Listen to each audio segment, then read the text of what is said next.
Halo, saya Iqbal Sastra dan ini rekan saya Kucai. Kami berdua akan membahas bagaimana menjadikan materi stand up comedy menjadi materi ventriloquism.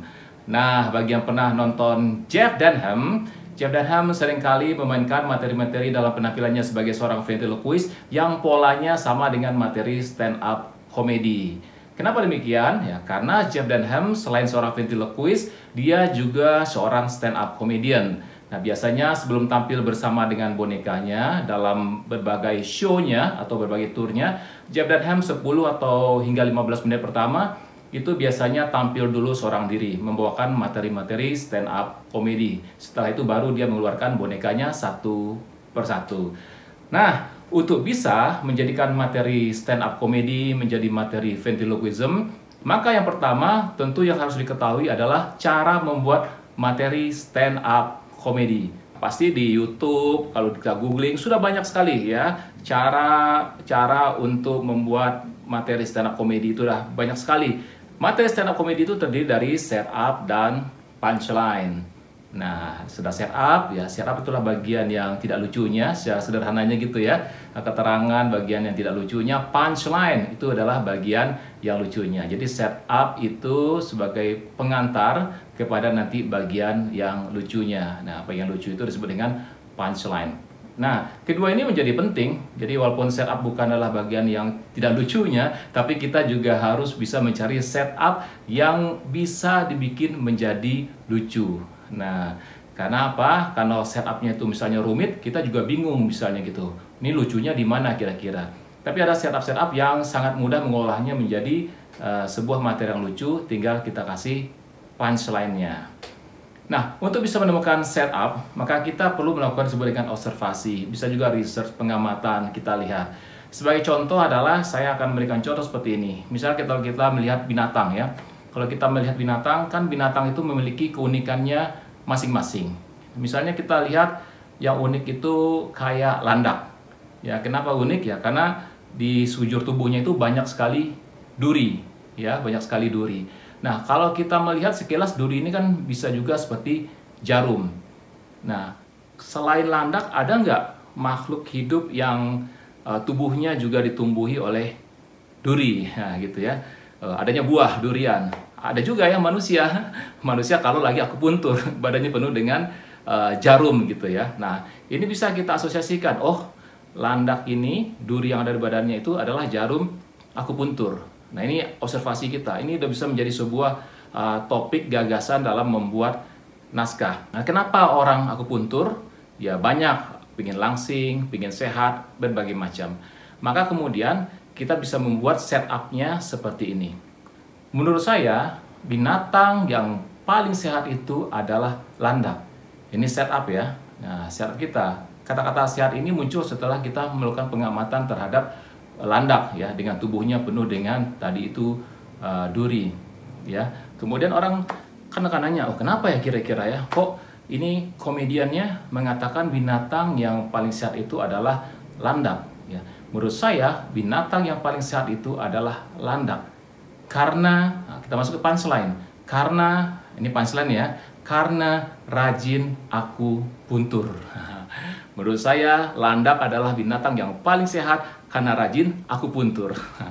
Ini hanya bisa menjadi lucu bagi orang yang tahu apa itu akupuntur. Tapi rasanya akupuntur itu sudah umum ya. Orang sudah tahu kalau akupuntur itu jarum yang ditusukkan ke bagian tertentu pada tubuh. Kalau itu dimainkan stand up ya, saya misalnya sendiri stand up, saya bilang, menurut saya binatang yang paling sehat itu adalah landak karena rajin akupuntur. Itu kan kalau materi stand up. Bagaimana kalau misalnya itu menjadi materi ventriloquism? Nah, itu kalau di ventriloquism sebaiknya yang megang peranan lucu itu adalah boneka, bukan kita. Ya, bukan ventriloquistnya. Ventriloquist hanya memancing. Ya, memancing. Jadi yang benar itu adalah bonekanya lebih banyak ngomong, ventriloquistnya malah dikit mancing. Jadi bukan sebaliknya, bukan ventriloquistnya yang banyak ngomong, bonekanya hanya ngomong sesekali. Ya, jadi bukan seperti itu. Sekarang saya akan coba dengan Kucai menjadikan materi stand up comedy tadi menjadi materi ventriloquism. Menurut saya, binatang yang paling sehat itu adalah landak. Loh, kok landak binatang paling sehat? Iya, karena landak rajin akupuntur. Ya, eh, itu tadi ya. Jadi Kucai membawakan seperti itu, terus saya yang memancing. Oh, kenapa landak?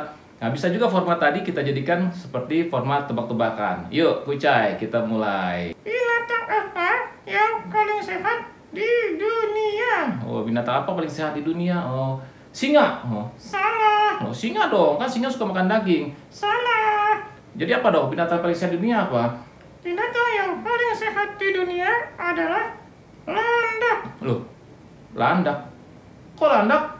Karena landak rajin aku kuntur. Seperti itu contohnya. Terus apalagi kita lihat misalnya kita observasi ikan. Nah, kita lihat ikan kan selalu di air. Terus kita muncul pertanyaan, kira-kira ikan ini tidurnya kapan ya? Nah, akhirnya kita mulai itu ya, bikin materi berdasarkan pertanyaan kita tadi. Ikan itu kapan tidurnya? Atau ikan ini nggak pernah tidur. Kenapa dia nggak pernah tidur? Karena nggak pernah ngantuk. Nah, kita mulai setupnya kira-kira apa, punchline-nya apa. Kalau untuk menjadi materi stand up comedy, maka saya akan bilang seperti ini. Menurut saya, ikan adalah binatang yang tidak pernah ngantuk. Kenapa ikan tidak pernah ngantuk? Karena rajin cuci muka. Ya. Jadi orang sudah ada bayangan kan, karena ikan di air berarti sering mukanya kena air. Jadi nggak pernah ngantuk karena rajin cuci muka. Nah sekarang materi yang bisa dimainkan dalam stand up comedy tadi kita jadikan materi ventriloquism. Yuk, Kucai. Menurut saya, ikan adalah binatang yang tidak pernah ngantuk. Loh, kok ikan tidak pernah ngantuk? Iya, karena ikan rajin cuci muka. Untuk bisa kita memainkan materi stand up comedy menjadi materi ventriloquism, maka yang pertama kita harus tahu dulu cara membuat materi stand up comedy, kemudian tinggal kita adaptasi ya menjadi materi ventriloquism. Karena tetap sebaiknya kita dengan boneka kita ini ada dialognya, walaupun seorang ventriloquist hanya memancing. Nah, atau juga bisa juga nanti kita bikin dibagi. Ya, setupnya itu ada pada ventriloquistnya, kemudian punchline-nya ada pada fan figure-nya atau pada bonekanya. Ya itu Kucai ya. Oke Kucai, sebelum kita tutup katanya Kucai bisa nyanyi ya? Bisa dong. Oke, sekarang ya memang sih sebaiknya boneka juga bisa nyanyi ya. Jadi kita punya berbagai macam variasi ya, variasi-variasi nanti di atas panggung. Bonekanya bisa ngelawak, bisa nyanyi gitu ya. Dan bisa juga jadi pembawa acara. Oke, Kucai, nyanyi apa nih kira-kira Kucai? Nah, saya hitung aja deh. 1, 2, 3. Hatiku gembira, riang tak terkira, mendengar derita, kabar dan bahagia. Ayahku kan tidak datang dari India, membawa boneka yang indah jelita. Oh sayang. Boneka dapat oleh-oleh boneka.